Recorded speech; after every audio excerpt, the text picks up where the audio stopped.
Factorisation ఎలా చేయాలో చెప్తాను కదా, చూడండి. ఒక ఎగ్జాంపుల్ తీసుకుందాం. సో a² + 8a + 16 ఇలా ఇచ్చిన తర్వాత మనం ఏం చేయాలంటే coefficient of a² into constant చేయాలి.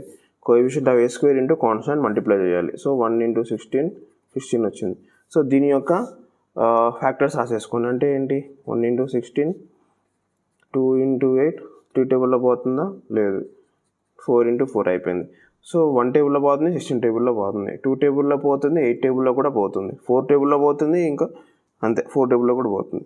సో ఇప్పుడు యాజ్ ఇట్ ఈజ్గా ఇక్కడ ఫస్ట్ది ఇంకా లాస్ట్ది అలాగే రాసేసుకోండి.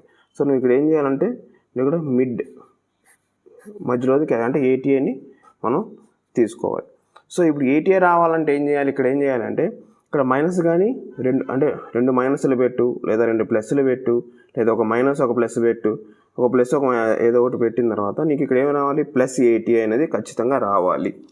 ఇక్కడ చూడు 2a + 8a ఏమవుతుంది, 2 + 8 అని 10 అవుతుంది, రాదు. 8 - 2 6 అవుతుంది, రాదు, అవ్వదు. ఇక్కడ చూడు 4 + 4 8 వచ్చేసింది. +4a + 4a ఏ ఉంది కాబట్టి ఏ పెట్టాను. సో ఇప్పుడు ఈ 2 నెంబర్స్లో ఈ 2 టర్మ్స్ అండ్ ఈ 2 టర్మ్స్ నుంచి కామన్ తీయాలి. సో కామన్ ఎట్లా తీస్తాం, ఇక్కడ ఈ రెండిట్లో ఫస్ట్ ఇక్కడ ఏముంది నేను సపరేట్గా రాస్తాను. a² + 4a అని సపరేట్గా రాశాను. అగైన్ కొంచెం పెద్దాం, +16 ఫస్ట్ ఇది కాబట్టి a² + 4a కాబట్టి ఇందులో కామన్ ఏముంది, ఏ నెంబర్ ఏముందా, కామన్ లేదు, ఏ కామన్ ఉంది.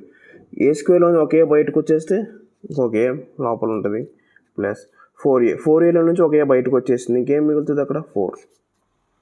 సిమిలర్లీ కన్ఫ్యూజ్ అవ్వద్దు, ఏం చేస్తారంటే ఇదే నెంబర్ ఇక్కడ యాజ్ ఇట్ ఈజ్ వేసేసేయండి. a + 4 ఇదే టర్మ్ని యాజ్ ఇట్ ఈజ్ వేసేసిన తర్వాత ఇప్పుడు ఇక్కడ చూసుకోండి, ఇక్కడ +4a ఉంది, +4 ఉంది. ఆల్రెడీ ఏ ఒకటి లోపల ఉంది కాబట్టి బయట ఏముంటుంది 4 చేసుకోండి. కావాలంటే 4 × a 4a, 4 × 4 16. సో ఇప్పుడు ఏంటి, a + 4 కామన్ తీసేయండి, a + 4 పోయింది, ఇంక మిగిలింది ఏంటి, a + 4 = 0. దీన్ని ఎలా కనుక్కుంటాం, a + 4 = 0, a + 4 = 0, a = -4, a = -4.